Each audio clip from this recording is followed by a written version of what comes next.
Big boss के इस decision के बाद, यानी कि अनुराग डोभाल के इविक्शन के बाद काफी सारे लोग बाहर जाके बिग बॉस के बारे में बहुत कुछ चीजें एक्सपोज कर रहे हैं। वहीं पे रिंकू जी का भी इंटरव्यू आया है जिसमें उन्होंने साफ साफ ये चीजें बताई है कि किस तरीके से अनफेयर और किस तरीके से बायसनेस बिग बॉस में दिखाई जा रही है। और ये कोई पहला सीजन नहीं है, इससे पहले भी कई कंटेस्टेंट्स ने वोकल होके बिग बॉस के अंदर चल रहे इस बायस्ड प्रोग्राम को और बिग बॉस की इस फेक स्ट्रैटेजी को पब्लिक के सामने लाया है।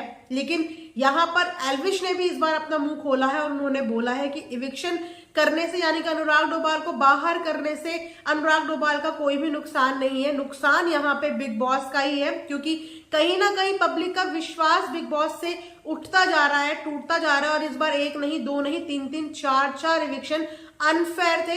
यानी कि अगर देखा जाए तो इस बार का पूरा सीजन ही अनफेयर था, जिस वजह से लोगों के अंदर बिग बॉस का क्रेज भी खत्म हो रहा है और बिग बॉस की शो की जो छवि है वो भी धीरे धीरे खत्म हो रही है कि इसमें पब्लिक का कोई रोल ही नहीं है। तो पब्लिक वोट करे तो करे क्यों। लेकिन इसके साथ साथ एक और खबर बहुत ज्यादा वायरल हो रही है। वो खबर ट्विटर से मुझे पढ़ने को मिला, ट्विटर में मुझे देखने को मिला कि आयशा का जो फेंट वाला सीन था, या ये बोलिए आयशा ने जो अपने साथ किया था या जो उसके साथ हुआ था, वो सारा प्लान का हिस्सा था या वो वाकई में सब चीजें नेचुरल थी।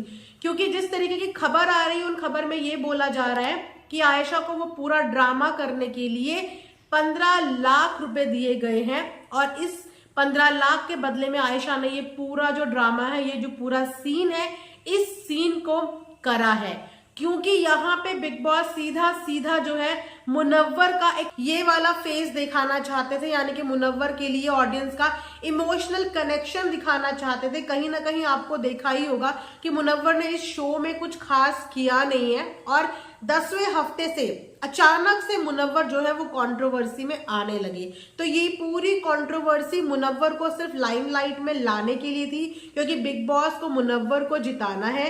क्या फेवरेटिज्म हो रहा है या सोर्सेज लगाई जा रही है, एक्चुअल में रीजन क्या है? क्योंकि बिल्कुल ठंडा गेम मुनव्वर का चल रहा था, कहीं से कहीं तक का पूरे गेम में मुनव्वर का नाम ही नहीं चल रहा था। फिर अचानक से मुनव्वर की एक्स गर्लफ्रेंड को बुलाया जाता है, उसका वीडियो वायरल होता है, मेकर्स को वो अप्रोच करती है या मेकअप उसे या मेकर्स उसे अप्रोच करते हैं। उसको इतनी ज्यादा छूट दी जाती है कि वो घर के बाहर की सारी बातें लाके शो में बता सकती है। मुनव्वर चुप रहता है, वो अपने लिए कुछ नहीं बोलता। अगर कल का एपिसोड देखें तो उसमें मुनव्वर अनुराग से बहुत लड़ता झगड़ता और वोकल होता हुआ नजर आ रहा है। लेकिन जब अपनी सेल्फ रिस्पेक्ट की बात थी, अपने कैरेक्टर की बात थी, तब मुनव्वर ने एक बार भी आयशा के आगे मुंह नहीं खोला।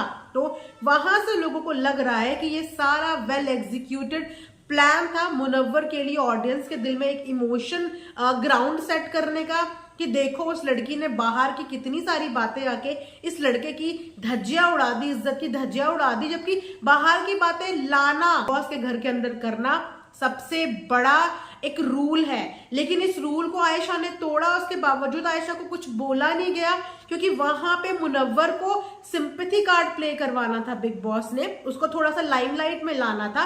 क्योंकि लाइमलाइट में नहीं आएगा तो भैया शो में टिकेगा कैसे, है ना। तो उसके बाद लोगों का कहना यही है कि वो कुछ भी बेहोश नहीं हुई थी, क्योंकि इतना बड़ा तो कुछ सिनेरियो भी नहीं हुआ था, इतना बड़ा ना ही उसे कुछ बोला गया। एक सिंपल सी चीजें बोली गई कि भैया तुम इस शो में करने क्या आई थी। उसने कहा मैं अपॉलॉजी के लिए आई थी। तो वहां पे सलमान खान ने अपना एक पॉइंट ऑफ व्यू रखा, वो इतनी कोई बड़ी बात नहीं थी कि सामने वाले बंदा या तो बेहोश हो जाए या फिर अपने आप को हर्ट कर ले। मतलब तरह तरह की खबरें सामने आ रही है और उस पर अब ये खबर आना कि ये जो पूरा प्लान था ये वेल एग्जीक्यूटेड था, ये कुछ भी नेचुरल नहीं था। सलमान खान का घर के अंदर आना, लोगों को इस चीज का के लिए काउंसिल करना कि भैया ये मनोबल का शो है, मेंटली स्ट्रांग पर्सनालिटी का शो है। क्या आयशा को घर के अंदर आने से पहले ये सब बातें पता नहीं होंगी कि ये कितना मेंटल कौन सा मेंटल लेवल का शो है? क्योंकि जो लड़की ये ठान के ही घर के अंदर आई थी कि मुझे एक्सपोज करना है, उसको उसके कॉन्सिक्वेंसेस भी तो पता ही होंगे ना, कि अगर मैं यहाँ से किसी को एक्सपोज करूंगी तो वहां पे मेरे ऊपर भी बातें होंगी। तो इतना तो कोई यहाँ पे बच्चा है नहीं, वो भी सेलिब्रिटी लेवल पे जो इतनी कंट्रोवर्सी आए दिन ट्रोलिंग झेलते रहते हैं, वो इतने वीक तो नहीं होते कि वो इतनी छोटी छोटी बातों पे या तो बेहोश हो जाए या इतनी छोटी छोटी बातों पे वो अपने आप को कुछ कर दे। वहां पे यही बोला जा रहा है कि ये सब कुछ एक वेल स्क्रिप्टेड प्लान था, जिसके लिए उसको पैसे भी दिए गए ताकि मुनव्वर का एक सिंपैथी कार्ड दिखाना था लोगों के आगे, ऑडियंस के आगे। तो कहीं ना कहीं ये बिग बॉस की ट्रिक थी। अब आई डोंट नो इस बात में क्या सच्चाई है क्या नहीं, मैंने ट्विटर पे ये पोस्ट पढ़ा तो मैंने सोचा आप लोगों को भी ये न्यूज शेयर कर दूं। तो आप लोगों का इस बारे में क्या कहना है?